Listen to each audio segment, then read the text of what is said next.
Hey, what's up everybody? This is Stabbomancer501 and today I want to do another theory crafting build for Tiny Tina's Wonderlands. And this will be focused as a leveling build, so I'll be putting the points in the same way as if I was doing it in-game while leveling up. And this build is going to use the Brr-Zerker as our primary class and the Stabbomancer as our secondary class. And I will also have a link in the description for this build calculator site and a link to my specific build. So if you want to use this exact same build, you can just save it somewhere and go back and look at it anytime you want. And this is another build that has the potential to be more hit or miss because we don't know a lot of the specific numbers for these passives or for the class feats, and we know almost none of the weapons and items that are going to be in the game. But I do think that this build also has a decent potential to be a boss destroyer, and with some good synergizing weapons and changing up the talents a bit, I think this build idea also has the potential to be a very strong endgame build.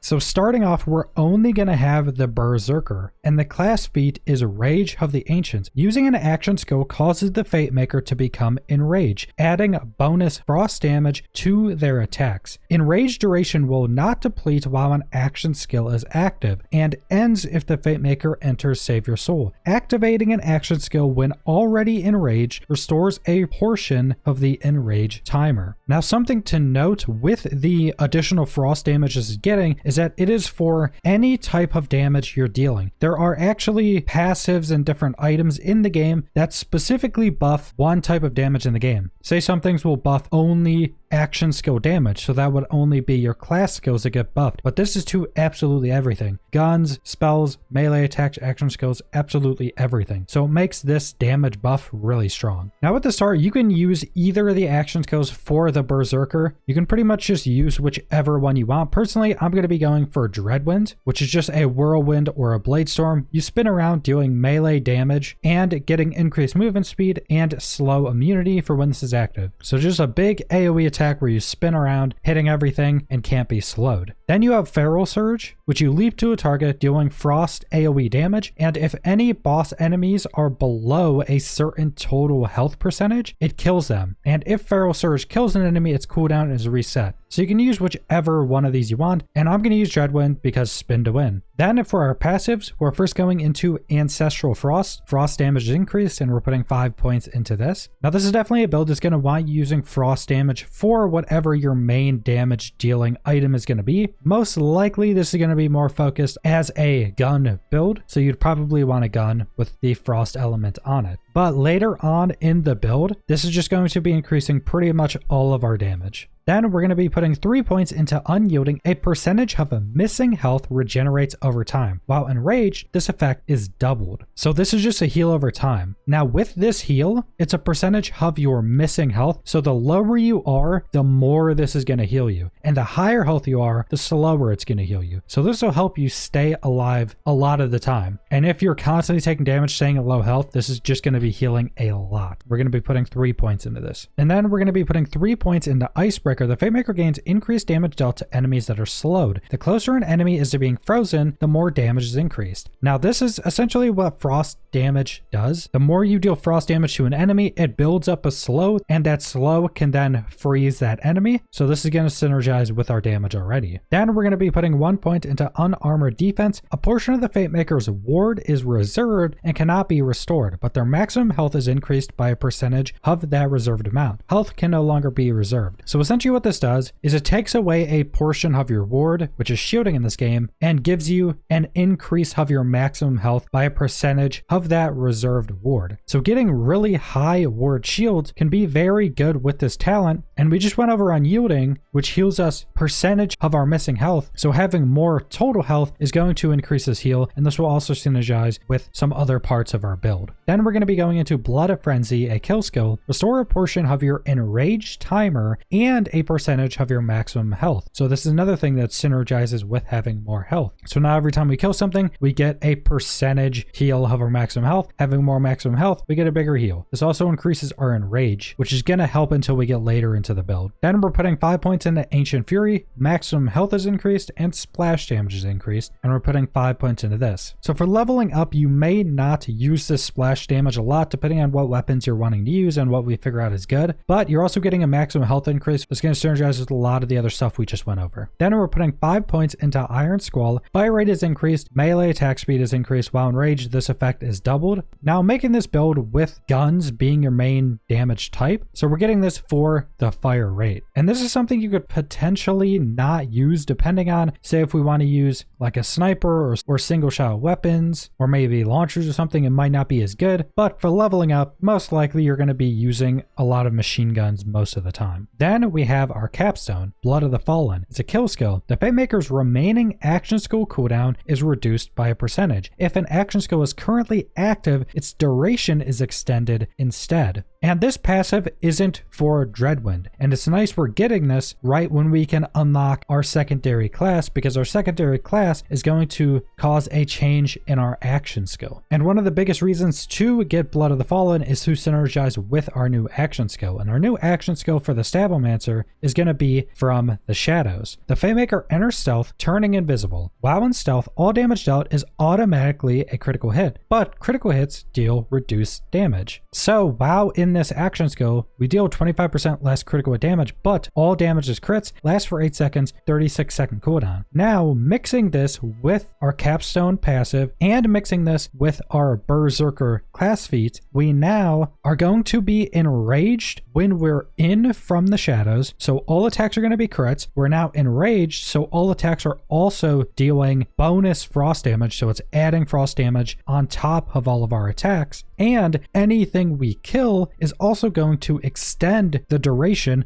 of From the Shadows. So we could potentially stay in From the Shadows for a long period of time. And even if we drop out of From the Shadows, we can just kill more things and get that cooldown back much quicker. And also the Stabbomancer's class feat is Dirty Fighting. The Fatemaker's critical chance is increased by 30%. So this is also going to be a really big damage increase just by itself, because we're going to have so much of a higher critical chance while not in From the Shadows. So then we're going to be putting 5 points in the arsenal, which gives us increased melee damage, spell damage, and gun damage, which is 15% at 5 levels. Then we're going to be putting 3 points into exploit their weakness. Whenever the Fatemaker applies a status effect to an enemy, the affected enemy takes plus 2% increased damage per level from all sources for its duration. And this effect can stack per unique status effect. So this just makes enemies take more damage. And since we're going to be having frost damage on most of our attacks, that's already one status effect, and we could potentially add more status effects depending on the equipment we're using. Then we're just going to be putting 1 point into potent poisons. Increased status effect damage and increased status effect duration just synergizes a little bit since we're dealing frost damage on pretty much all of our damage. Then the last 5 points, we're going back over to the Brr-Zerker tree and putting that into the old ways. The Fatemaker deals bonus damage and gains increased damage reduction the closer they are to the enemy. The closer the enemy, the greater the bonus. And this is just really big buffs to damage and damage reduction, but this is very much helped by From the Shadows, because now we're invisible. And this is kind of our big combo. So when we're in From the Shadows, we're just dealing a ridiculous amount of damage. So we can get close to enemies and now increase our damage even more with the old ways. And this is our 5 final points. So that's the entirety of this build, and I'm very excited to see how this build ends up playing out and seeing the potential on if this can become a very strong endgame build, because if there's a few really good items that synergize with this build, this could potentially be incredibly strong. And this is a build that heavily focuses on using From the Shadows mixed with our Brr-Zerker class feat, which then essentially activates a lot of our build's damage, because when we're in From the Shadows, we're invisible, everything critical hits. Then, the entirety of the time we're in From the Shadows, we're also enraged from our Brr-Zerker class feat, which is adding bonus frost damage on top of all of our attacks. And then, that bonus frost damage activates a lot of our other passives like Ancestral Frost to just increase a lot more of our damage. But that's pretty much all I want to go over with this build. So subscribe if you want to see more Wonderlands or other videos. Leave a like if you liked the video. Leave a comment down below what you guys think about this build. And thanks for watching.